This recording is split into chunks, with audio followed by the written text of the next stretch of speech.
So hey guys, welcome back.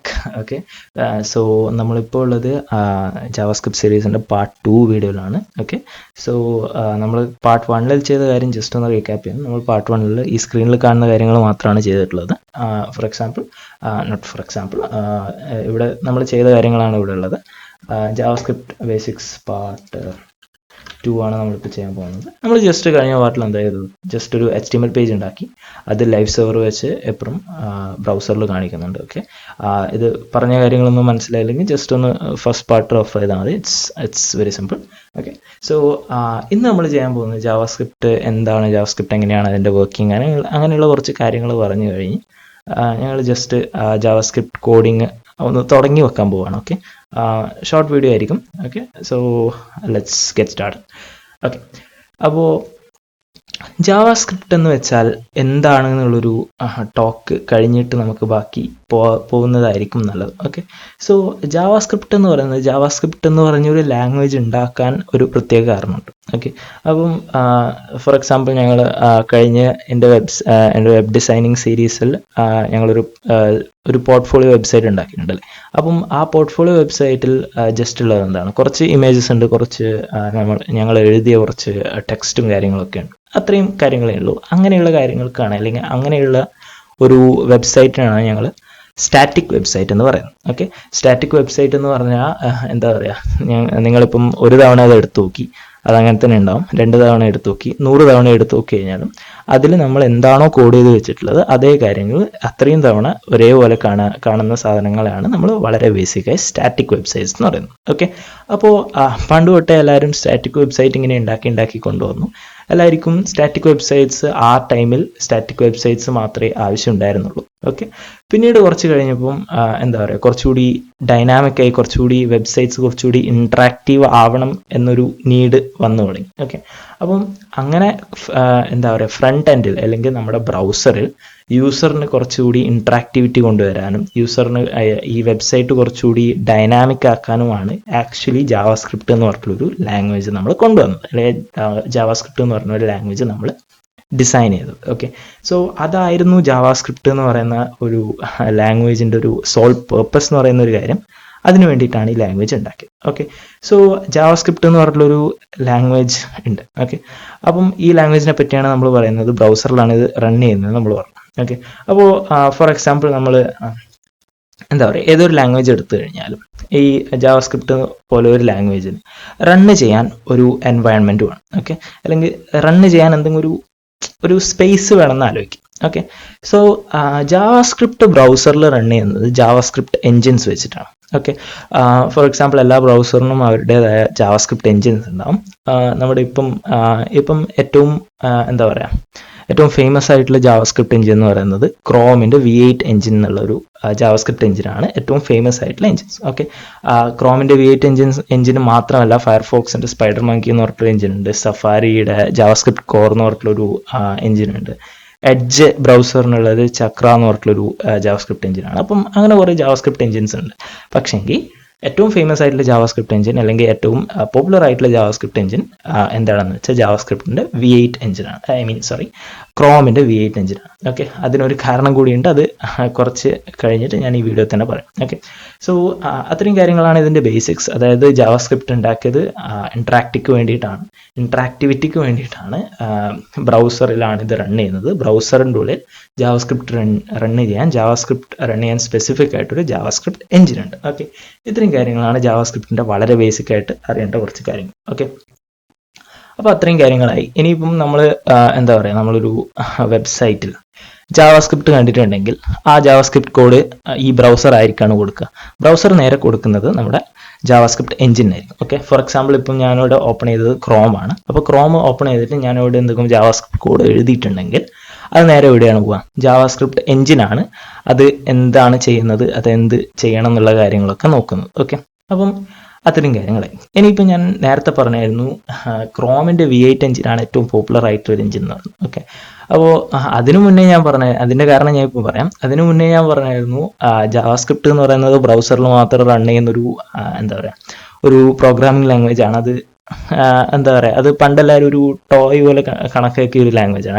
അതായത് അധികം use ഒന്നും ചെയ്യാൻ പറ്റത്തില്ല, ബ്രൗസറിൻ്റെ ഉള്ളിൽ മാത്രം കുറച്ച് ഇൻട്രാക്ടിവിറ്റിയും കാര്യങ്ങളും കൊണ്ടുവരാൻ മാത്രമാണ് എന്നാണ് വിചാരിച്ചത്. ഓക്കെ, അപ്പം അങ്ങനെയുള്ള സമയത്ത് ഒരു മഹാൻ എന്താക്കിയെന്ന് വെച്ചാൽ ഈ ക്രോമിൻ്റെ V8 എഞ്ചിൻ, ക്രോമിൻ്റെ ഉള്ളിൽ ജാവാസ്ക്രിപ്റ്റ് റൺ ചെയ്യേണ്ട V8 എഞ്ചിൻ എടുത്തിട്ട് എന്ത് ചെയ്തു, അത് പുറത്തു കൊണ്ടുവന്നു. ഓക്കെ, അതായത് V8 എഞ്ചിൻ മാത്രമാക്കി വേറൊരു എന്താ പറയുക, ഒരു റൺ ടൈം ഉണ്ടാക്കി. റൺ ടൈം എന്നാണ് അതിന് പറയുന്നത്. ഓക്കെ, അപ്പോൾ V8 എഞ്ചിൻ ക്രോം ഇല്ലാതെ V8 എഞ്ചിൻ മാത്രം ആയി പുറത്തു കൊണ്ടുവന്നു. ഓക്കെ, അപ്പം അതുകൊണ്ടുള്ള ഗുണം എന്താണെന്ന് വെച്ച് കഴിഞ്ഞാൽ ആ V8 എഞ്ചിൻ ഉപയോഗിച്ച് ജാവാസ്ക്രിപ്റ്റ് കോഡ് എവിടെ വെച്ച് വേണമെങ്കിലും റൺ ചെയ്യാന്നുള്ളൊരു കോൺസെപ്റ്റാണ് ശരിക്കും പറഞ്ഞാൽ ആ ഒരു റൺ ടൈം എന്താ പറയുക ഇൻട്രൊഡ്യൂസ് ചെയ്തത്. ഓക്കെ, ആ റൺ ടൈമിനാണ് നമ്മൾ Node.js എന്ന് പറയുന്നൊരു സെർവർ സൈഡ് എന്താ പറയുക സെർവർ എന്ന് പറയുന്നത് എന്താണ്, ബേസിക്കലി ഒരു കമ്പ്യൂട്ടറാണ്. ഓക്കെ, ഒരു കമ്പ്യൂട്ടറിൽ ജാവാസ്ക്രിപ്റ്റ് റൺ ചെയ്യണമെങ്കിൽ എന്ത് മാത്രം മതി, ജാവാസ്ക്രിപ്റ്റ് എഞ്ചിൻ മതി. ഓക്കെ, അപ്പം Node.js ചെയ്യുന്നത് എന്താണെന്ന് വെച്ചാൽ ബാക്കെൻഡിൽ സെർവർ സൈഡ് സ്ക്രിപ്റ്റിങ്ങിനാണ് Node.js നമ്മൾ യൂസ് ചെയ്യുക. അപ്പം Node.jsന്റെ വളരെ ബേസിക് ആയിട്ടുള്ള കാര്യം എന്താ വെച്ചാൽ ഈ ക്രോമിൻ്റെ ഉള്ളിലെ ജാവാസ്ക്രിപ്റ്റ് എഞ്ചിൻ, അതായത് V8 എഞ്ചിൻ എടുത്ത് വേറൊരു എന്താ പറയുക ഒരു റൺ ടൈം ആക്കി കൊണ്ടുവന്നു എന്നുള്ള ഒരു കാര്യം മാത്രമാണ് ഉള്ളത്. ഓക്കെ, അപ്പം അതുകൊണ്ട് തന്നെ ബാക്കെൻഡിലും ഫ്രണ്ട് എൻഡിലും എന്താ പറയുക, ബാക്കെൻഡിൽ ഈ V8 എഞ്ചിനാണ് Node.jsൽ യൂസ് ചെയ്യുന്നത്, ഫ്രണ്ട് എൻഡിലും എല്ലാവരും മോസ്റ്റ്ലി ക്രോമാണ് യൂസ് ചെയ്യുന്നത്. അതുകൊണ്ടാണ് V8 എഞ്ചിൻ എന്ന് പറയുന്ന ഒരു എഞ്ചിൻ കൂടുതൽ പോപ്പുലർ ആണ് ഞാൻ പറഞ്ഞത്. ഓക്കെ, അപ്പം അത്രയും കാര്യങ്ങളാണ് അതിൻ്റെ ബേസിക് സാധനമായിട്ട് എനിക്ക് പറയണമെന്ന് തോന്നുന്നത്. ഓക്കെ, അപ്പോൾ ബാക്കി കാര്യങ്ങളിലേക്ക് നമുക്ക് അപ്പം ഇത്രയും കാര്യങ്ങളൊക്കെ നമുക്കറിയാം. ഇനി നമ്മൾ ഒരു ജാവാസ്ക്രിപ്റ്റ് കോഡ് എങ്ങനെ എഴുതും എന്നാണ് നമ്മൾ നോക്കുന്നത്. ഓക്കെ, അപ്പോൾ ബോഡിയുടെ അടിയിൽ നമുക്ക് എഴുതാം. ബോഡിയുടെ അടിയിലാണ് സാധാരണഗതിയിൽ എല്ലാവരും ജാവാസ്ക്രിപ്റ്റ് എഴുതുക. അത് എന്തിനാണ് എഴുതുന്നത്, അല്ലെങ്കിൽ നമുക്ക് സത്യം പറഞ്ഞാൽ ഹെഡിൽ കൊടുക്കാം, ബോഡീൻ്റെ ഫസ്റ്റ് കൊടുക്കാം, അതായത് ബോഡിയുടെ ബിഗിനിങ് കൊടുക്കാം. അങ്ങനെ പല സ്ഥലത്ത് ഈ എന്താണ് യൂസ് ചെയ്യുന്നത് ഞാൻ പറഞ്ഞില്ല. ഫോർ എക്സാമ്പിൾ നമ്മളിപ്പം CSS എഴുതുന്നതിന് സ്റ്റൈൽ എന്നുള്ളൊരു ടാഗാണ് നമ്മൾ യൂസ് ചെയ്യാമെന്ന് നമ്മൾ കഴിഞ്ഞ വെബ് ഡിസൈനിങ് സീരീസിൽ നമ്മൾ പറഞ്ഞായിരുന്നു അല്ലേ. അപ്പം ജാവാസ്ക്രിപ്റ്റ് എഴുതാൻ സ്ക്രിപ്റ്റ് എന്ന് പറഞ്ഞിട്ടുള്ളൊരു ടാഗാണ് നമ്മൾ യൂസ് ചെയ്യുക. ഓക്കെ, സ്ക്രിപ്റ്റിൻ്റെ ഉള്ളിൽ നമുക്ക് വേണമെങ്കിൽ ഞാനിപ്പം ഇതിലുള്ളൊരു ഇൻബിൽഡ് ഫംഗ്ഷനും കൂടി പറഞ്ഞുതരാം. അലേർട്ട് എന്നൊരു ഫംഗ്ഷൻ ഉണ്ട്. ഓക്കെ, അലേർട്ടിൻ്റെ ഉള്ളിൽ നമ്മൾ ഹലോ വേൾഡ് എന്ന് കൊടുത്തു, സേവ് ചെയ്തെന്നായിരിക്കും. ഓക്കെ, അപ്പം ഇവിടെ വന്നത് കണ്ടിട്ടുണ്ടാവും, ഈ local host says hello world എന്നാണ് പറഞ്ഞത്. ഓക്കെ, അപ്പോൾ ഇങ്ങനെയുള്ള അലേർട്ട്സ് എല്ലാ സ്ഥലത്തും കണ്ടിട്ടുണ്ടാവും. ഓക്കെ, അപ്പം അത്തരം കാര്യങ്ങളാണ് ചെയ്യുന്നത്. ഇപ്പം ഈ അലേർട്ട് ചെയ്യുന്നതിനെക്കാട്ടും ഞാൻ വേറൊരു ഇൻബിൽഡ് ഫംഗ്ഷൻ കൂടി കാണിച്ചു തരാം. ഓക്കെ, നമ്മുടെ ക്രോമ് പോയിട്ട് F12 അടിച്ചു കഴിഞ്ഞാൽ ഇങ്ങനെ കുറച്ച് ഡെവ് ടൂൾസും കാര്യങ്ങളൊക്കെ കിട്ടും. അപ്പം അതിൽ കൺസോൾ എന്ന് പറഞ്ഞിട്ടുള്ളൊരു സെക്ഷൻ ഉണ്ട്. ഓക്കെ, അപ്പോൾ ഈ കൺസോളിലേക്ക് നമുക്ക് മെസ്സേജസ് പാസ് ചെയ്യാൻ പറ്റും, കൺസോളിലേക്ക് ലോഗ് ചെയ്യാൻ പറ്റും. ഓക്കെ, കൺസോൾ ഡോട്ട് ലോഗ് എന്നടിച്ചിട്ട് എന്താണോ നമുക്ക് ഇവിടെ കൊടുക്കേണ്ടത്, ഹലോ വേൾഡ് എന്ന് കൊടുത്താൽ എന്ത് വരും, നമ്മുടെ ഈ കൺസോളിൽ നമ്മളിവിടെ ലോഗ് ചെയ്ത സാധനം വരും. ഓക്കെ, അപ്പോൾ ഈ കൺസോൾ ലോഗ് വെച്ചിട്ടാണ് നമ്മൾ ബാക്കി കാര്യങ്ങൾ ഇവിടെ എന്താ പറയുക പ്രസൻറ്റ് ചെയ്യാൻ പോകുന്നത്. ഓക്കെ, അപ്പോൾ സ്ക്രിപ്റ്റ് എന്നുള്ളൊരു ടാഗ് വെച്ചിട്ടാണ് നമ്മൾ ജാവാസ്ക്രിപ്റ്റ് എഴുതാമെന്ന് പറഞ്ഞു. ഓക്കെ, ഇവിടെ ഞാൻ ആക്ച്വലി എഴുതിയിരിക്കുന്നത് എന്താണ്, ജാവാസ്ക്രിപ്റ്റ് ആണ്. കൺസോൾ ഡോട്ട് ലോഗ് എന്നൊരു സാധനം എഴുതിയപ്പോൾ തന്നെ അത് ഇവിടെ വന്നിട്ടുണ്ട്. അത് വന്നത് എന്തുകൊണ്ടാണ്, ലൈവ് സെർവറിലാണ് നമ്മൾ ചെയ്തിട്ടുള്ളത്, അതുകൊണ്ട്. ഓക്കെ, അപ്പോൾ ഈ കൺസോൾ ലോഗ് നമുക്ക് വേണ്ടി വരും. അത് ഞാൻ ജസ്റ്റ് ഒന്ന് കട്ട് ചെയ്യാണ്. ഈ സ്ക്രിപ്റ്റ് നമ്മൾ ബാക്ക് സ്പേസ് അടിക്കുകയാണ്. ഓക്കെ, നമ്മൾ എന്താ പറയുക CSS എങ്ങനെ എംബെഡ് ചെയ്യണം എന്ന് പറഞ്ഞപ്പോൾ നമ്മൾ രണ്ട് രീതി പറഞ്ഞത്, സ്റ്റൈൽ ടാഗ് വെച്ചിട്ടും പറഞ്ഞു, സ്റ്റൈൽ ടാഗ് വെച്ചിട്ട് പുറത്തുള്ളൊരു CSS ഫയൽ റെഫർ ചെയ്യുന്ന കാര്യം പറഞ്ഞല്ലേ, അല്ലെങ്കിൽ പുറത്തുള്ളൊരു CSS file .css file embed ചെയ്യുന്ന കാര്യം പറഞ്ഞു. ഓക്കെ, അതേ രീതിയിൽ തന്നെ നമുക്ക് എന്തുകൂടി ചെയ്യാൻ പറ്റും, ഈ ജാവാസ്ക്രിപ്റ്റും പുറത്തുള്ളൊരു .js എന്നുള്ളൊരു ഫയൽ വെച്ചിട്ട് നമുക്ക് ആ ഫയൽ ഈ HTML-ലേക്ക് ഇൻക്ലൂഡ് ചെയ്യാൻ പറ്റും. ഓക്കെ, അല്ലെങ്കിൽ എംബെഡ് ചെയ്യാൻ പറ്റും. അപ്പം സ്ക്രിപ്റ്റ് src ഈക്വൽ ടു എന്ന് പറഞ്ഞിട്ട് അവിടെയാണ് അതിൽ പാത്ത് കൊടുക്കേണ്ടത്. പാത്ത് കൊടുക്കുന്നതിന് മുന്നേ നമുക്ക് ജസ്റ്റ് ഒന്ന് ആ ജാവാസ്ക്രിപ്റ്റ് ഫയൽ ക്രിയേറ്റ് ചെയ്യാം. ഓക്കെ, ഈ ഡയറക്ടറി തന്നെയാണ് ഉള്ളത്. ഇതെങ്ങനെയാണ് ഇത് കിട്ടിയതെന്നൊക്കെ കഴിഞ്ഞ വീഡിയോ പറഞ്ഞിട്ടുണ്ട്, അത് കാണാത്തവരൊന്ന് റെഫർ ചെയ്യാം. ഓക്കെ, main.js എന്ന് കൊടുക്കാം നമ്മുടെ JS file. Okay, JavaScript file. അപ്പം ഇവിടെ നമ്മൾ നേരത്തെ കൊടുത്ത console.log കൊടുത്തു. ഓക്കെ, അപ്പം ഇവിടെ സംഭവിക്കുന്നത് എന്താണ്? index.html ഇവിടെയുണ്ട്, JavaScript main.js എന്നുള്ളത് അതേ സ്ഥലത്ത് തന്നെ ഉണ്ട് അല്ലേ, അതേ ഡയറക്ടറി തന്നെ ഉണ്ട് main.js. അപ്പം main.js ഞങ്ങൾ console.log എന്നുള്ള കാര്യം എന്താ പറയുക ടൈപ്പ് ചെയ്തു. അത് ഞാൻ സേവ് ചെയ്യാണ്. ഇവിടെ index.html നമുക്ക് ഇവിടെ എന്ത് കൊടുക്കണം? പാത്ത് കൊടുക്കണം. പാത്ത് എങ്ങനെയാണ് കൊടുക്കേണ്ടതെന്നും ഈ വെബ് ഡിസൈനിങ് സീരീസ് ഞാൻ പറഞ്ഞായിരുന്നു. അപ്പം // അല്ലേ, എവിടെയാണോ നമ്മുടെ index.html ഉള്ളത് അവിടെയാണ് ഇവിടെ ഇത് റെഫർ ചെയ്യുന്നത്. അവിടെ ഇതിലുള്ളത് main.js ഉള്ളത്. ഓക്കെ, അവിടെയാണ് ഇതിൻ്റെ പാത്ത് ഉള്ളത്. ഇനി നമുക്കിതൊന്ന് സേവ് ചെയ്ത് നോക്കാം. സേവ് ചെയ്ത് റിഫ്രഷ് ആയിട്ടുണ്ട്. അപ്പം ഇവിടെ ഹലോ വേൾഡ് എന്ന് കാണിക്കുന്നുണ്ട്. നമുക്കിത് ഹലോ വേൾഡ് മാറ്റി വെക്കാം, ഹലോ ജാവാസ്ക്രിപ്റ്റ് സേവ് ചെയ്യുന്നു. അപ്പോൾ ഇവിടെ എന്ത് വരുന്നുണ്ട്? ഹലോ ജാവാസ്ക്രിപ്റ്റ് എന്ന് വരുന്നുണ്ട്. ഓക്കെ ഓക്കെ അപ്പം നമ്മളിപ്പം നോക്കിയത് എന്താ പറയുക, ഈ ജാവാസ്ക്രിപ്റ്റ് എഴുതാൻ എന്തൊക്കെ വഴികളുണ്ട്. 2 വഴികളാണ് മെയിൻലി നമ്മൾ യൂസ് ചെയ്യുക.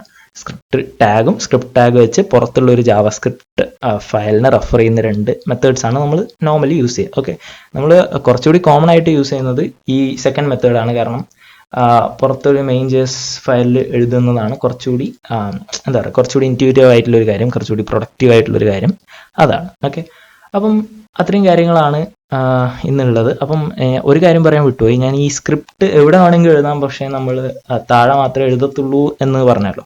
അപ്പോൾ അതിൻ്റെ ഒരു കാരണം ഇത് ആക്ച്വലി എന്താ പറയുക അത്യാവശ്യമുള്ള കാര്യമല്ല. അപ്പം ഇത്രയാണ് ഇന്നത്തെ വീഡിയോ പറയാനുള്ളത്. ഇതും കൂടി കേൾക്കാൻ താല്പര്യമുള്ളവർ ഇതും കൂടി ഒന്ന് ജസ്റ്റ് കേൾക്കാം. ഓക്കെ ഓക്കെ സോ സ്ക്രിപ്റ്റ് എന്ന് പറഞ്ഞിട്ടുള്ള എന്താ പറയുക ഈ ടാഗ് ഇത് എന്താ പറയുക HTML എന്താണ് ചെയ്യുന്നത്, ഒരു HTML ഫയൽ ബ്രൗസർ കണ്ടു കഴിഞ്ഞാൽ എന്താണ് ചെയ്യുന്നത് നമുക്കൊന്ന് നോക്കാം. ഓക്കെ, അതായത് ഫസ്റ്റ് അതായത് ബിഗിനിങ്ങിൽ നമ്മൾ ബ്രൗസറിന് ഒരു HTML പേജ് കിട്ടും. ഓക്കെ, ആ കിട്ടിയ HTML പേജ് ഈ ബ്രൗസർ എന്ത് ചെയ്യും?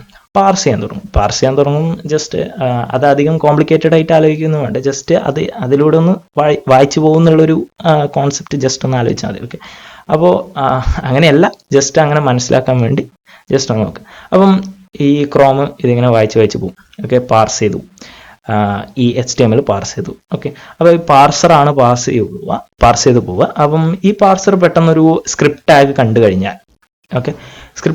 കഴിഞ്ഞാൽ അത് ബാക്കിയുള്ള HTMLന്റെ പാർസിങ് സ്റ്റോപ്പ് ചെയ്തിട്ട്, ഓക്കെ, ബാക്കിയുള്ള HTML ഫയലിൻ്റെ പാർസിങ് സ്റ്റോപ്പ് ചെയ്തിട്ട് ഈ സ്ക്രിപ്റ്റ് ഇപ്പം ഞങ്ങളിവിടെ .main.js അല്ലേ നമ്മൾ റിക്വസ്റ്റ് ചെയ്തത് അല്ലേ. അപ്പം അത് പ്രൊഡക്ഷനിൽ നമ്മൾക്ക് എവിടെ ഉണ്ടാവുക? നമ്മുടെ സെർവറിലാണ് ഉണ്ടാവുക അല്ലേ. അത് നമ്മുടെ കമ്പ്യൂട്ടറിലേക്ക് ഈ main.js ഡൗൺലോഡ് ചെയ്യേണ്ടി വരും. അപ്പം അത് ഡൗൺലോഡ് ആകുന്നത് വരെ എന്ത് ചെയ്യും? ഈ പാർസർ ഒന്നും ചെയ്യാതെ നിൽക്കും. എവിടെയാണോ സ്ക്രിപ്റ്റ് ഉള്ളത് ഒന്നും ചെയ്യാതെ നിൽക്കും. ആ സ്ക്രിപ്റ്റ് വന്നതിന് ശേഷം മാത്രമാണ് ഈ ബാക്കി പാർസിങ് ചെയ്യുക. അപ്പം HTMLന്റെ പാർസിങ് അവിടെ നിന്നും. ഓക്കെ, ഫോർ എക്സാമ്പിൾ ഞാനിവിടെ ഇവിടെയാണ് നമ്മുടെ സ്ക്രിപ്റ്റ് കൊടുത്തതെന്ന്, ബോഡിയുടെ ബിഗിനിങ്ങിലാണ് സ്ക്രിപ്റ്റ് കൊടുത്തതെന്ന്. അപ്പം HTML ഇങ്ങനെ ബ്രൗസർ ഇങ്ങനെ പാർസ് ചെയ്ത് വന്നു, സ്ക്രിപ്റ്റ് വന്നപ്പോൾ ഇവിടെ എന്താ പറയുക main.js കിട്ടാൻ വേണ്ടി വെയിറ്റ് ചെയ്തു. ഓക്കെ, main.js കിട്ടാൻ ഒരു 5 seconds വെയിറ്റ് ചെയ്തു എന്നിരിക്കും. ഓക്കെ, അപ്പം അത്രയും സമയം ബാക്കിയുള്ള കണ്ടന്റ് എന്താ പറയുക റെൻഡർ ചെയ്യാൻ അല്ലെങ്കിൽ പാർസിങ് സ്റ്റോപ്പ് ചെയ്യും. ഓക്കെ, ഇതിന്റെ കാര്യത്തിൽ ഒരു തീരുമാനമായിട്ട് മാത്രമേ ഇത് ബാക്കി കാര്യങ്ങളിലേക്ക് കടക്കും. അതുകൊണ്ടാണ് നമ്മൾ സാധാരണ പറയുന്നത് എന്ത്, സ്ക്രിപ്റ്റ് ടാഗ്സ് ബോഡിയുടെ ഏറ്റവും അവസാനമാണ് എല്ലാവരും ലോജിക്കലി എഴുതുക. എവിടെ വേണമെങ്കിലും എഴുതാം, ബോഡിയുടെ അവസാനമാണ് നമ്മൾ സാധാരണഗതിയിൽ എഴുതും. ഓക്കെ, ഇനി ഇതൊക്കെ പഴയ മെത്തേഡാണ്. ഇതിൽ തന്നെ സ്ക്രിപ്റ്റിൽ എന്താ പറയുക async, differ എന്നൊക്കെ പറഞ്ഞിട്ടുള്ള കാര്യങ്ങളുണ്ട്. അതൊന്നും ഇപ്പം ആലോചിക്കേണ്ട ആവശ്യമില്ല. ഓക്കെ, അപ്പം ഇത്രയും കാര്യങ്ങളാണ് ഈ വീഡിയോയിൽ പറയാമെന്ന് ഉദ്ദേശിച്ചിട്ടുള്ളത്. ഓക്കെ, ജസ്റ്റ് ഒരു സിമ്പിൾ ഇൻട്രഡക്ഷൻ ആയിരുന്നു എനിക്ക് തോന്നുന്നു. എല്ലാവർക്കും മനസ്സിലായിട്ടുണ്ടെന്ന് വിചാരിക്കുന്നു. ഓക്കെ, സോ അത്രയ്ക്ക് തന്നെയുള്ളൂ ഈ വീഡിയോയിൽ. ഇനി അടുത്ത വീഡിയോ ഉടൻ തന്നെ ഞാൻ അപ്ലോഡ് ചെയ്യുന്നതായിരിക്കും. പണ്ടത്തെ പോലെ അധികം ലേറ്റ് ആക്കുന്നില്ല. Okay, so that's been it. Thanks for watching. ബാക്കി കാര്യങ്ങൾ എന്നാൽ അടുത്ത വീഡിയോയിൽ കാണാം. ഓക്കെ, അടുത്ത വീഡിയോയിൽ പറയാം. Okay, by.